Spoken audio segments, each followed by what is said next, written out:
welcome. I am the Sterling, and today we'll be playing Going Medieval. In the last episode, we finally finished the palace, complete with its very own waterfall wall. So what are we going to do this episode? We're going to begin making room for the new front entrance. So sit back, grab a cold one, and let's get started. Right, so I know I said a few episodes ago that I was going to keep the original street intact, but then I came up with this great idea to do a whole new front entrance that's going to work significantly better than this maze for both encouraging the enemy to attack and for defensive purposes. But more importantly, it's going to look a hell of a lot better than what we've already got. But because this new entrance is going to encroach in this area here, keeping the original street is no longer an option, unfortunately. So we're going to have to start moving the buildings from this area into the new area, which is not an issue because it's not like we're short for room here in the new area. The first four buildings I want to start with is the blacksmith, the armorsmith, the bowyer, and the shield workshop. And they're going to be situated just here, though I am going to do it a little differently than what I've done here. For you see, at the moment, in each of these buildings, they both create and store the items that they're producing. For instance, the armorsmith is producing armor here at the armourer's table, and then it is stored on racks in the actual shop itself. The new area isn't going to be like this. We're going to have an armorsmith, a blacksmith, the bowyers,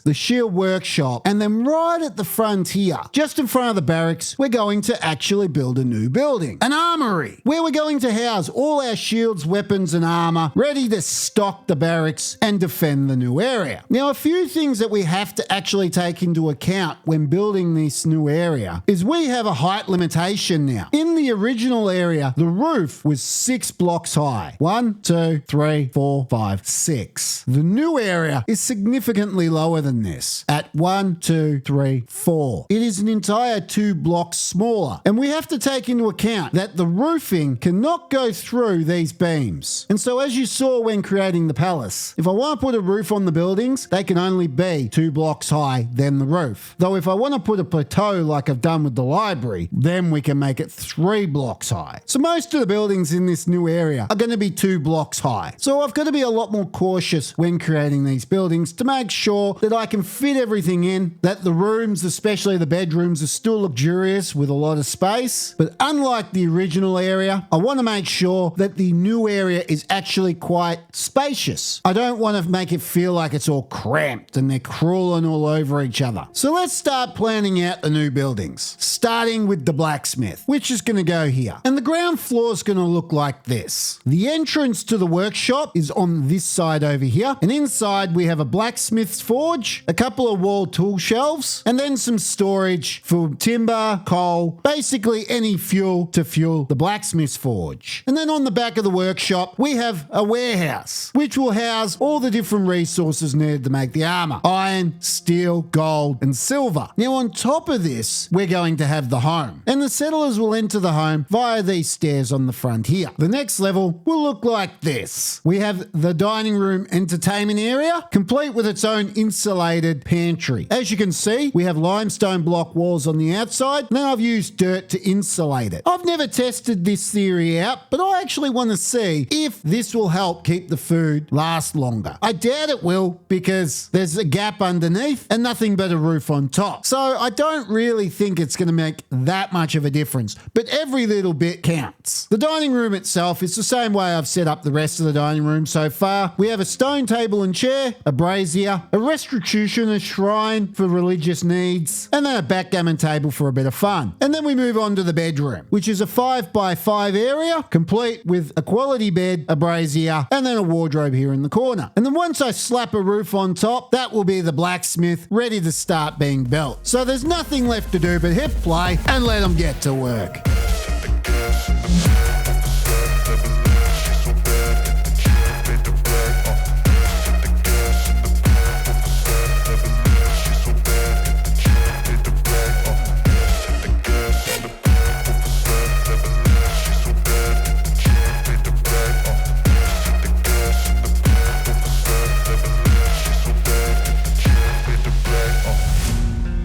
go. That's the blacksmith now built. And the original blacksmith deconstructed. Now I still got to go through and clean up the mess. There's resources bloody everywhere, but it's just going to take a little bit of time for me to clean this up. While I'm at it, I'll round off these edges. Much better. I'm just having a look at the food shelf where I've insulated the actual pantry and having a look at the different foods. In all honesty, I don't think that the insulated pantry has actually worked. As I mentioned, no doubt due to the fact there's quite a bit of space underneath, so the actual idea of insulation isn't working. But at least it kind of looks cool. But as you can see, we've got the bedroom, the dining room, the warehouse, and then the blacksmith itself, which now I'm going to go ahead and set up the actual production of everything we need. We need mechanical components, and we'll set them to have 6. We also need hatchets. We'll set them to 20. We need great axes. We'll set those 2 to 20. We need shackles. We'll set them to a lazy 10. And now I'm going to go through and set up smelting for metal, which I will set up for everything but the hatchet, great axe, and I'll also set it up that it smelts anything of the poorer quality. But nonetheless, that's now the blacksmith complete. And I've just laid a big massive amount of storage on the ground over here for our armor, our weapons, just until such time that the armory's been built. So now we're ready to start building the next building in the list. An armorsmith to replace this one. And it's going to look a little something like this. On the first floor, it's going to be quite similar to that of the blacksmith. On the back, we have a warehouse with all the different resources needed to build the armor. Gold, silver, iron, and steel. But at the front, it's slightly different. We have the armorer's table here on the side and the much needed couple of tool shelves on the wall here. And that's everything we need for the armorsmith. And then you'll enter the second story, which is the home, via these stairs here on the side. And the layout is as follows. We have the dining room, which has a stone table and chair, a brazier, and then a restitutionist shrine for religious needs. We haven't added a backgammon table, as the armorsmith's neighbour has one next door, so we don't really need 2 of them in the one area. You've probably noticed I haven't insulated this pantry this time. That's because I actually want to test between this pantry and this pantry over here, just to see if it actually makes a difference, having the walls insulated with soil. And then finally the bedroom. Quite straightforward, has everything we need. Quality bed, brazier, and wardrobe in the corner here. And that there is the armorsmith ready to be built. So you know the drill, there's nothing left to do but hit play and let them get to work building it.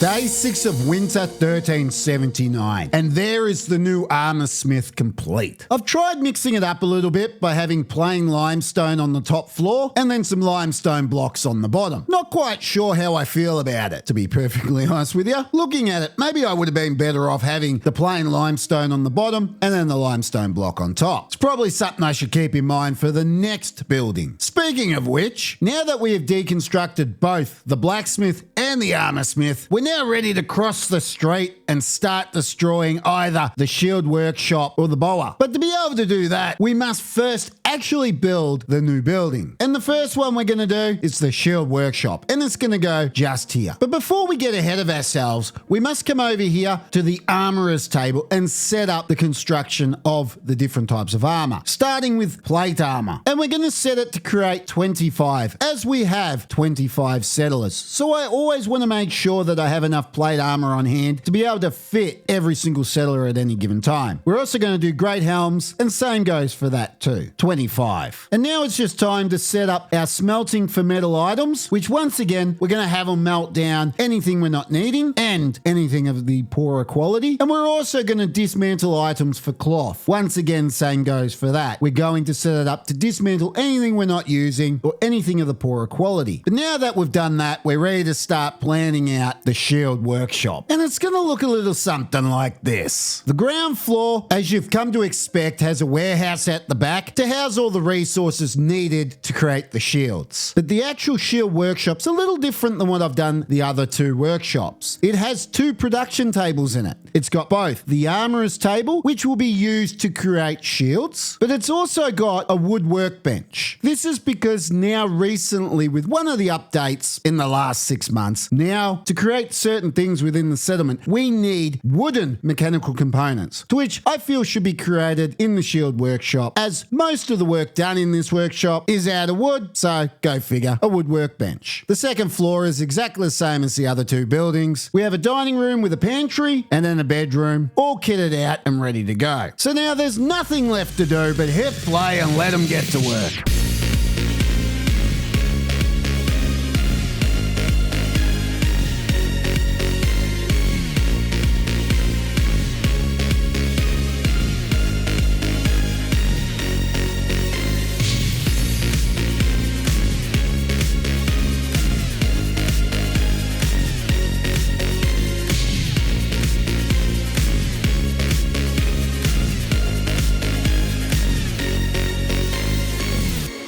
Day 3 of Spring 1380, and that there is the shield workshop complete. And I think I made the right choice by putting limestone at the bottom and then having the limestone brick on top. I think that looks significantly better. Now, I've been having a little bit of a look between the different variations of pantry. The first pantry we did had the soil installation, as you know. The second pantry was 2 blocks wide, and the third pantry is only a block wide. Having a look at the setup, unfortunately, doesn't matter between the three. They're all exactly the same. They're all too bloody hot. For instance, it's 12 degrees in the pantry that's insulated with soil. It's not that much less than the room temperature outside. 14 degrees with the pantry that's 2 blocks with no insulation, and then it's 6.7 for the single block. And I presume that's only because there's no braziers actually in the dining room next door. So I believe if I were to put a brazier here somewhere, that would raise very quickly. Now, looking at the better of the three, the single block, the food on the shelf will decompose in about 7.5 days, which, truth be told, is really no different than if it wasn't even in a pantry. So we're basically now only doing it for the looks. So what's next? Well, the next building that we have to knock down and replace is the bowyer. But before we can go and do that, I must first set up the armorer's table and the wood workbench. The wood workbench is only going to create mechanical components and practice targets. I'm going to do 10 mechanical components and I'll do 10 targets. And now I must go through and just set up dismantle for wooden items. You know the drill with that. Anything we're not using and anything of the poor quality will be dismantled. I've said that enough this episode. And as for the armorer's table, it's only going to produce tower shields. And I'm only going to do 5. That's because we're not really using them anymore. And even at the best of times, there was only a few people that was actually carrying them. And once again, I'll set up smelt items for metal and dismantle items for cloth. Though at this point, I think we've got enough tables doing this that it's really not that necessary. But still, I'll do it anyway. So now it's time to set up the bowyer's workshop. And it's going to look a little something like this. So the layout is as follows. The ground floor is very similar to the way I've done all the other workshops, except for this time, you actually enter the workshop via the side rather than the front. But other than that, we've got the warehouse at the back and the workshop at the front, which is nothing more than a single bowyer's table. And then the bedroom dining area layout is exactly the same. We've got a 5x5 area for the bedroom, complete with everything needed. And then we have the dining room. The only difference with this dining room, there's no backgammon table and there's no religious needs. I feel that we have enough backgammon tables and enough religious needs. I didn't really see the point in putting any more on this street. So now there's nothing left to do but hit play and let them get to work building it.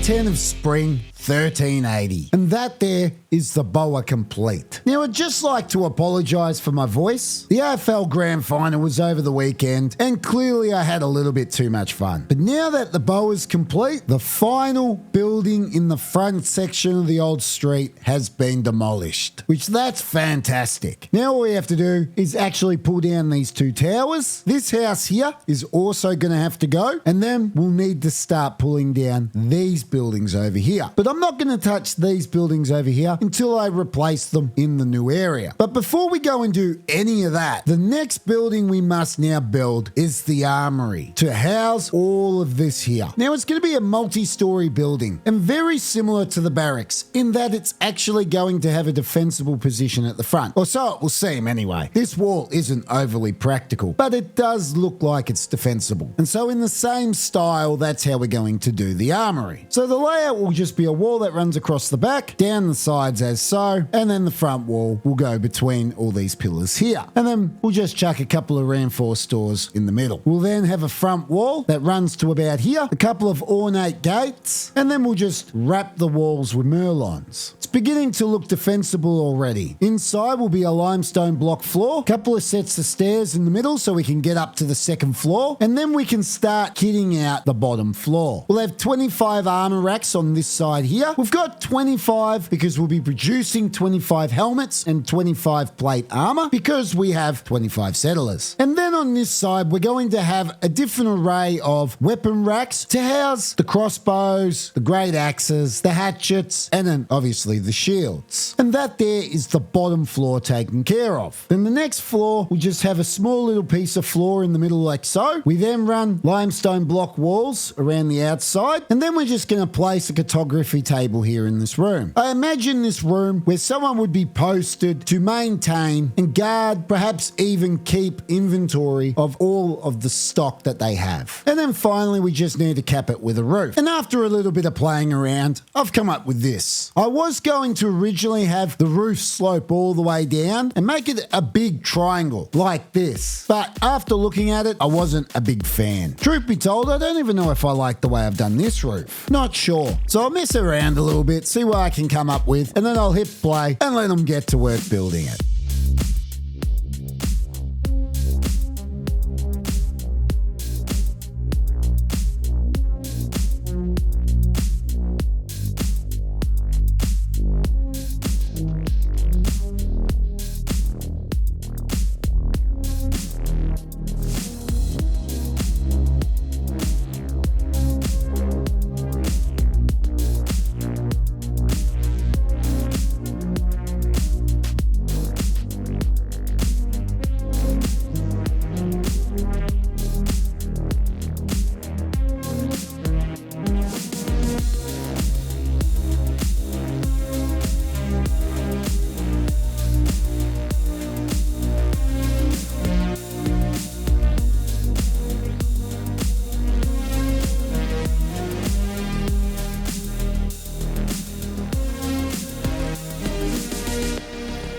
Day 5 of summer 1380. And that there is the barracks, fully stocked and complete. And not just that, it's the weapon and armor district also complete. And I'm wrapped with the way it's turned out. It's nice and spacious. There's a bit of variety between each of the buildings. And with the barracks, in the end, I decided that I would in fact make the armory a defensive position, not just make it look like it can be defended. Though truth be told, if we're pushed back to the armory and we have to defend ourselves from the armory, well, in that case, I'm doing something really wrong, especially once I complete the front entrance that I've got planned. The good news is now that the armor and weapons district is complete, we're ready to start the next district, which very well might be the food district. Unfortunately, though, that will have to wait for another episode, as this is all the time we have for today. So thank you for watching, and I'll see you next time.